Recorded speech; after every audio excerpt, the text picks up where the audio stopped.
Dear viewers and listeners, Assalamu alaikum. I am a student of class 10th at Young Scholar School and College. Today I'll talk about more plants, more oxygen and a good life. Plants are our friends. They give us oxygen to breathe. Without plants there is no oxygen, and without oxygen there is no life.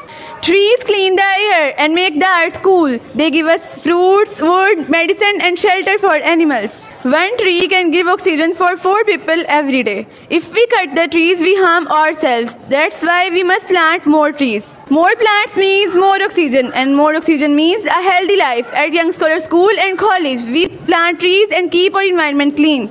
Young Scholar School and College teaches us that even small plants can grow into big trees. We should water them and take care of them. We, the students of Young Scholar School and College, promise to make our world green and beautiful.